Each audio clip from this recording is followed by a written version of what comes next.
Capitol Report is a production of Senate Media Services. As Governor Walz gradually opens the state, lawmakers seek to aid businesses and industry, plus looking into Minnesota's economic future and advancing COVID-19 research. Stay tuned for this and more on this week's Capitol Report.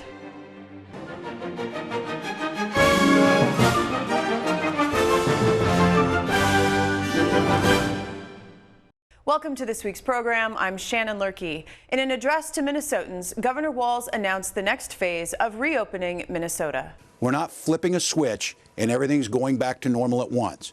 We're slowly moving the dial and introducing more interaction between people over time.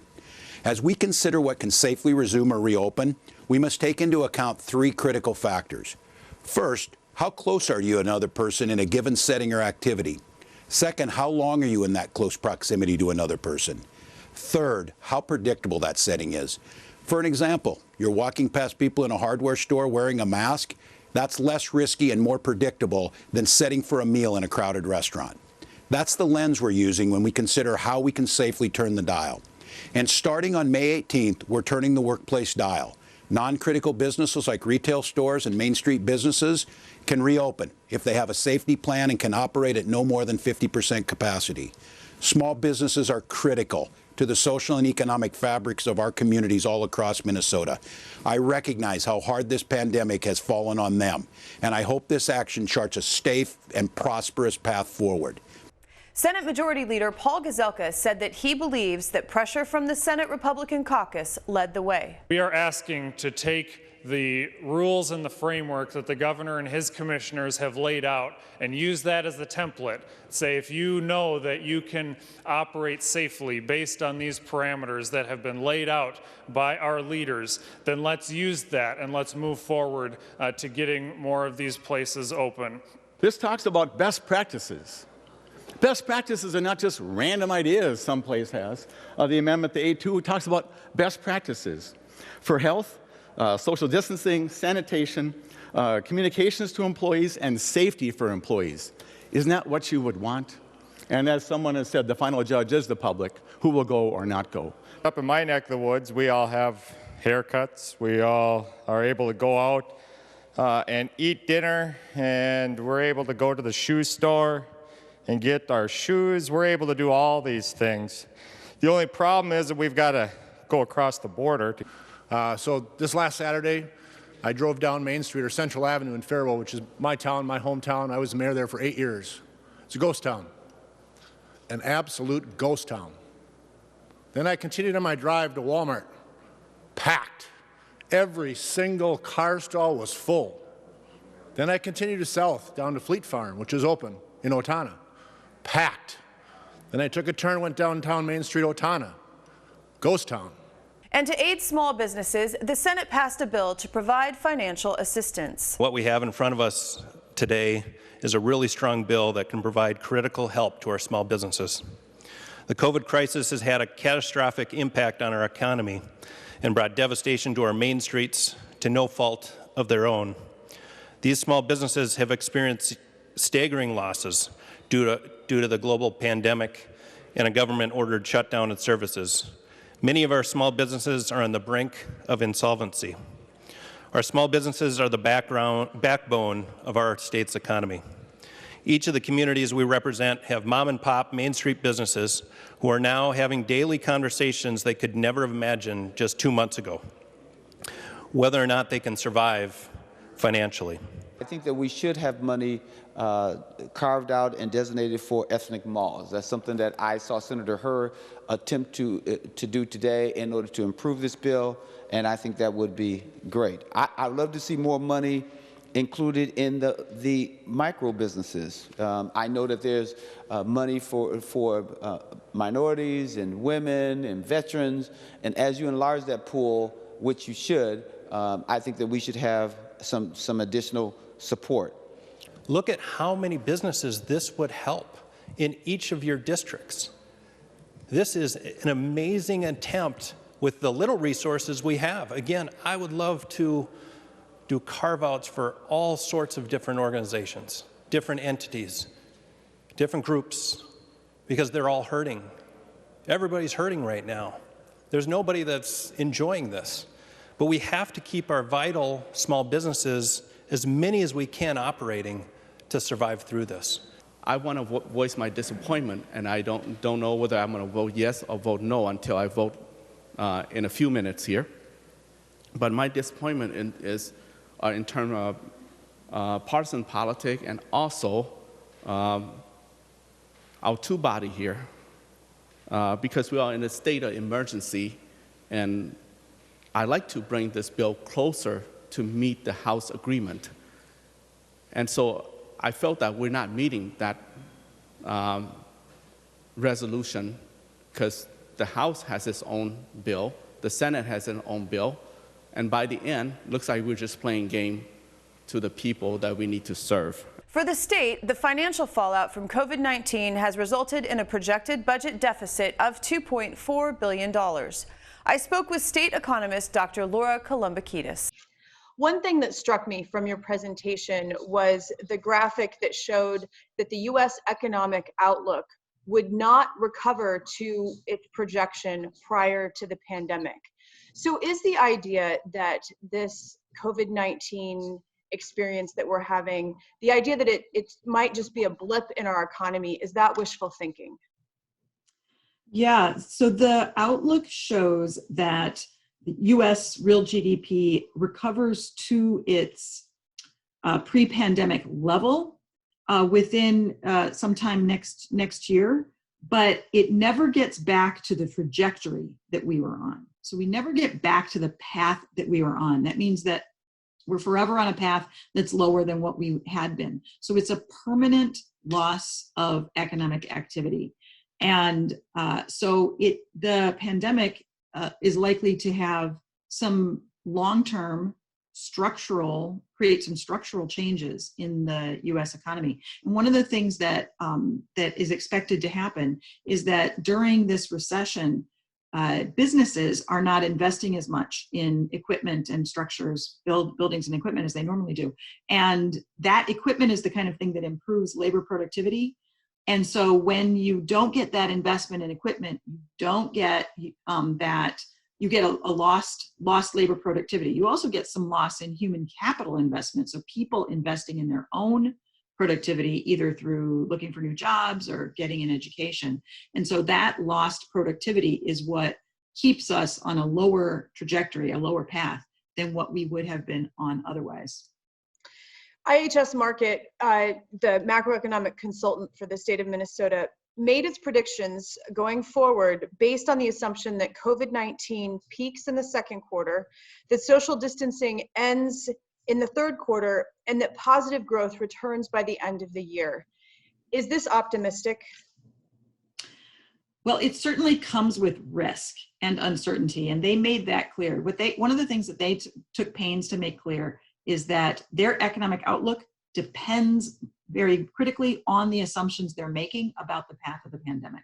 And so if the pandemic takes a different path, or if even the economic forecasters' understanding of the pandemic is different, so maybe the pandemic is doing what it was going to do otherwise, but we understand it differently or better, then that's going to change the economic outlook. And that's one of the things that is making the US economic outlook so volatile right now. So that under normal circumstances, month to month, the US economic outlook changes some, and we worry about those changes on the margin, and a couple of decimal points change in growth rates matters. But now, month to month, the US economic outlook is changing. It's changing much more than usual. And so part of that is that all of the forecasters are trying to understand the epidemiology, trying to understand how the disease is progressing, and then also trying to understand how governments are reacting. What's the path of lifting restrictions or adding more restrictions, and then probably most importantly, how are people reacting? So are consumers feeling like they have enough money and they're safe enough to get out there and spend the way they were before? Are businesses feeling like they have the means to open their businesses safely? So all of that creates uncertainty and risk in this outlook. So speaking of uncertainty and risk, experts say that COVID-19 will be with us for some time. And with this great uncertainty, how reliable then are economic forecasts? In a way, are they just exercises in futility? They are really being stretched to their limits. Our models, our forecasting models are being stretched to their limits. This event, this really dramatic decrease in economic activity because of a pandemic, is something that we have not seen in modern times. And this very sharp and sudden increase in the number of people who are not working and shut down of businesses is something we've never seen before. And so our models tend to look at history and see what did it look like in history when something like this happened, and then the models try to predict from there. That's not really working now. So it's an exercise in trying to be creative and flexible with the modeling and bringing in as much information as we can, some information maybe we normally wouldn't have brought in, and trying to develop new models that are able to do this forecasting. So if it weren't so urgent, and if there weren't so much pain associated with this event, it would be fascinating. But it's also really a hard time to try to figure out what's going to happen next in the economy. Dr. Kalambokidis, I always enjoy getting your perspective. Thank you. Thank you.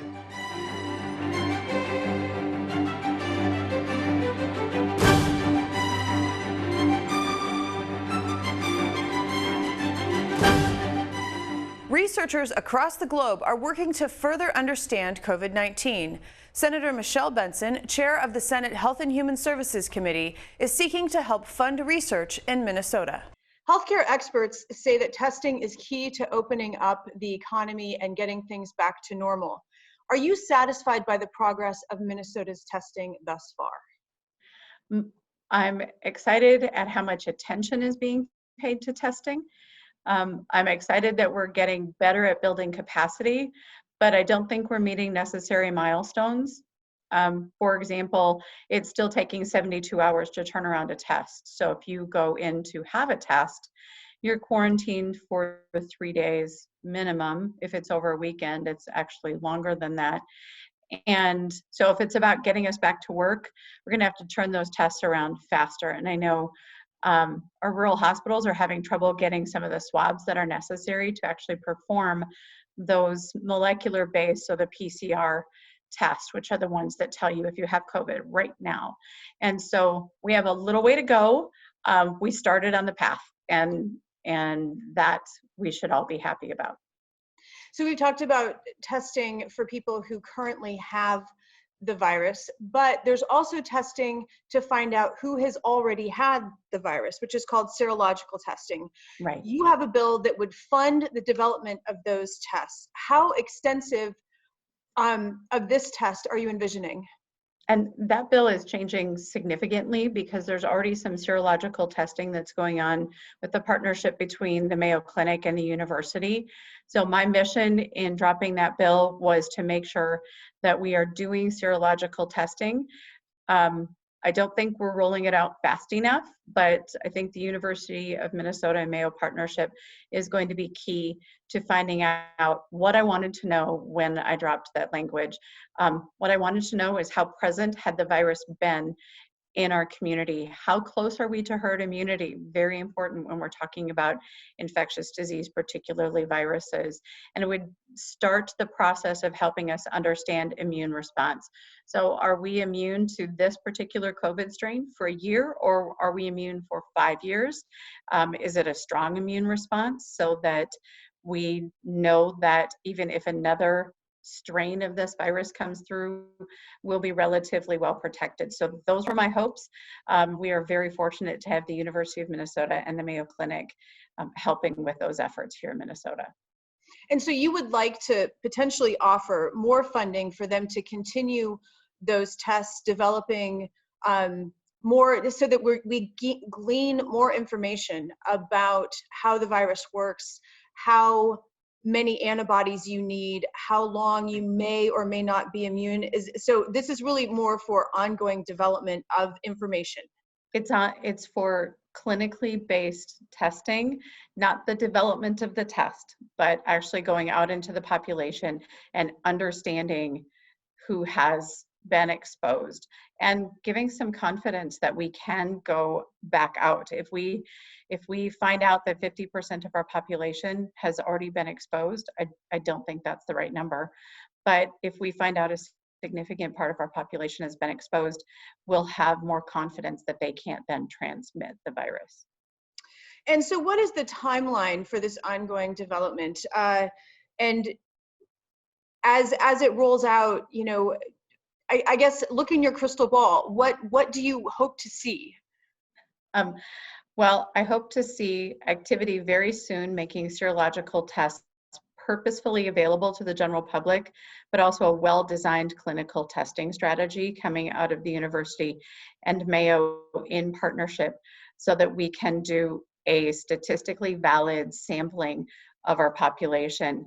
But we have to have enough people exposed in order to have a clinically valid sample.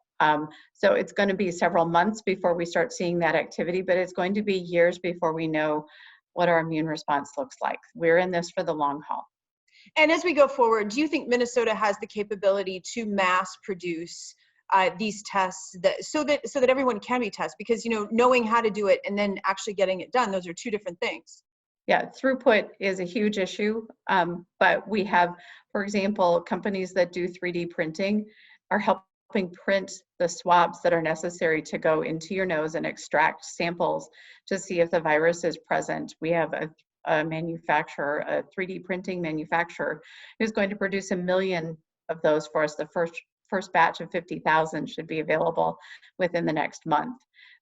So yes, once Minnesotans put their mind to it, we'll be just fine. But for now, we have to get everybody moving in the right direction. Senator Michelle Benson, I want to thank you. I am so grateful. Thank you.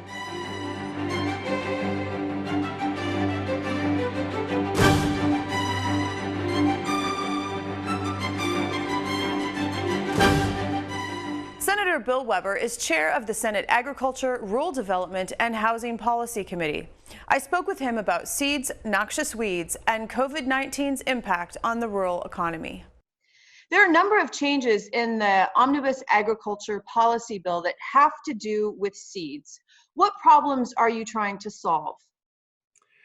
Well, in many respects, there's a lot of technical changes in for the benefit of the agency, but also one of the things that will be dealt with is the creation of a seed program advisory committee, which will consist of farmers, people from the grain industry, the seed industry, the University of Minnesota, and others, in an effort to make sure that we continue to be on top of all the noxious weeds that are out there, and also to help certify the industrial hemp seeds, which are coming about more regularly within the state as that program has grown, and to ensure that they don't produce a crop that is in excess of the 0.03% THC level that, quite frankly, mandates that a crop needs to be destroyed if it reaches that.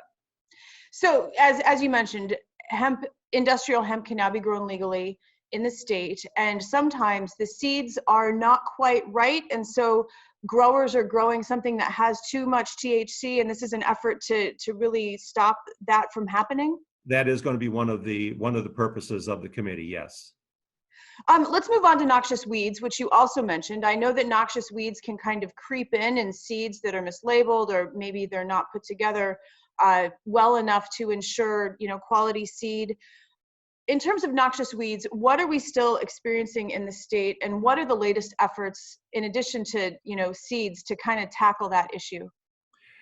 Well, of course, the most recent occurrence of noxious weeds occurred with Palmer amaranth in the last couple of years, and the department has undertaken an aggressive stand to go out once Palmer amaranth is noticed, to go out and actually physically destroy the crop, the plants that are there, burn the plants together with the seeds that may be there. And so in this year's session, short as it has been, we have not necessarily heard of a lot of new instances of breakouts of Palmer amaranth, but it is an issue that we will continue to monitor, need to monitor, because it's just something we don't dare let get a foothold in the state.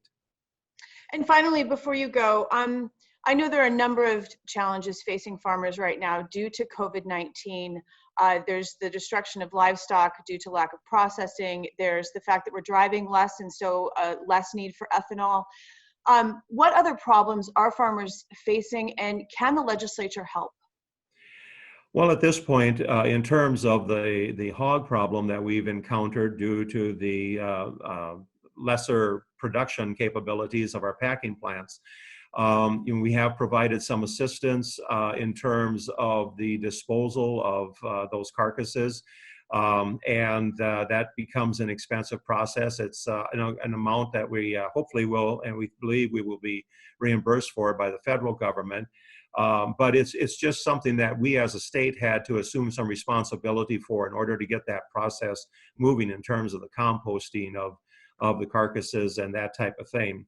In terms of actual monetary reimbursement for lost hogs, the dollars are so great that, quite frankly, if the number of hogs have to be euthanized this summer that have been, quite frankly, projected, we're looking at a loss of well over $200 million worth of sales of hogs, live hogs.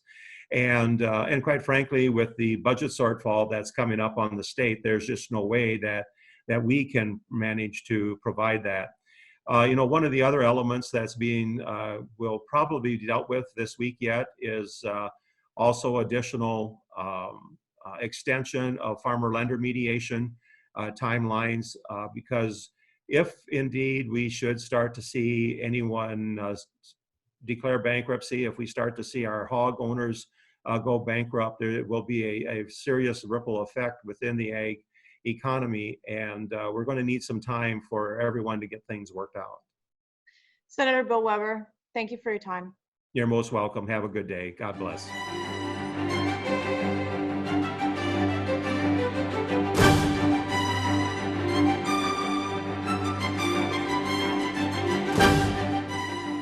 Almost 70 years ago, the Korean conflict began. A memorial to Korean War veterans on the state capitol grounds honors those who fought and who died.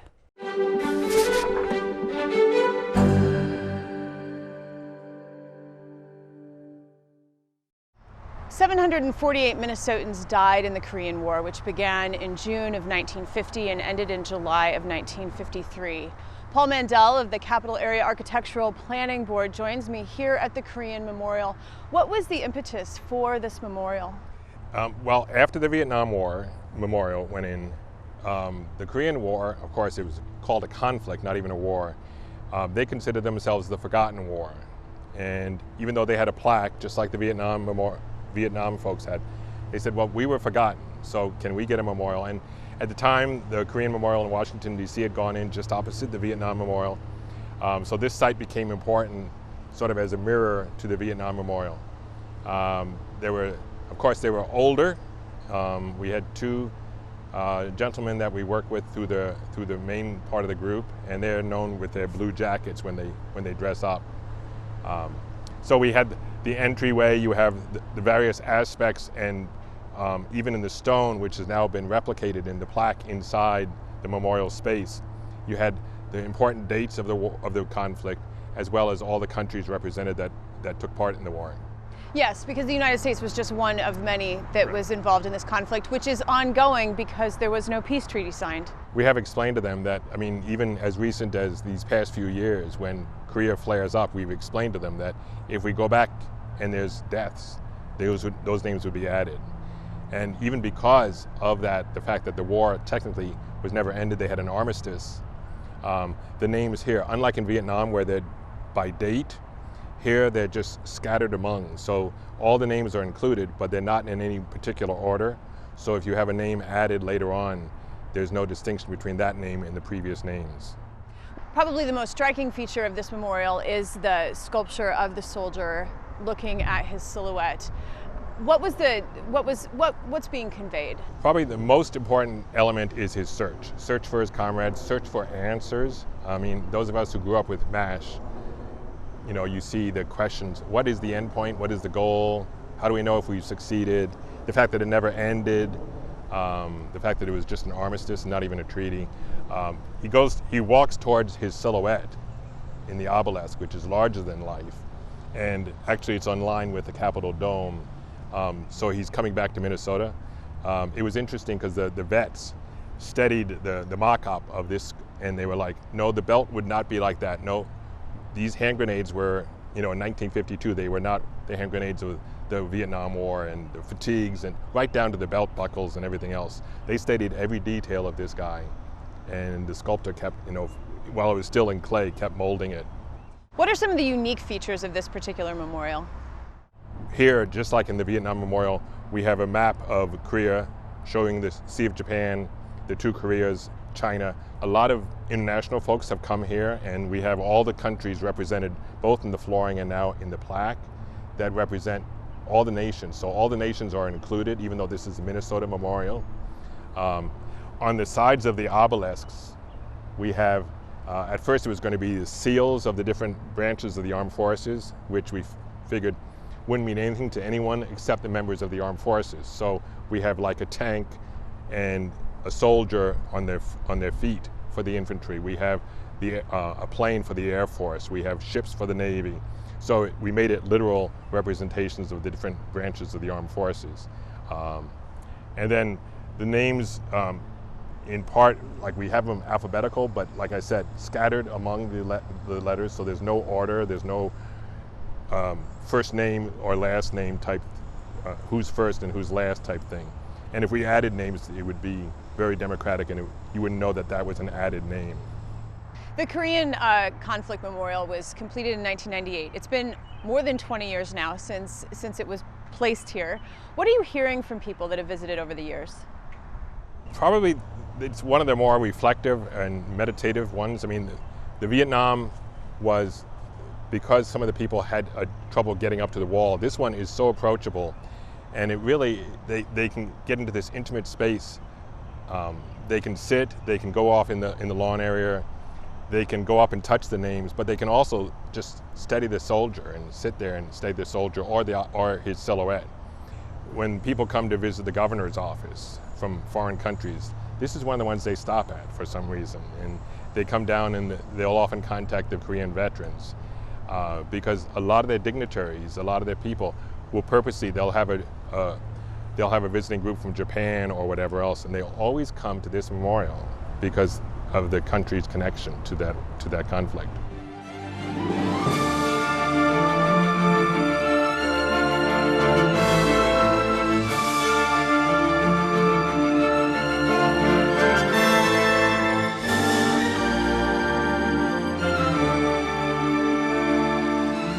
Join us again next week as we delve into more topics affecting Minnesotans. I'm Shannon Loehrke, and on behalf of all of us at Senate Media Services, thanks for watching.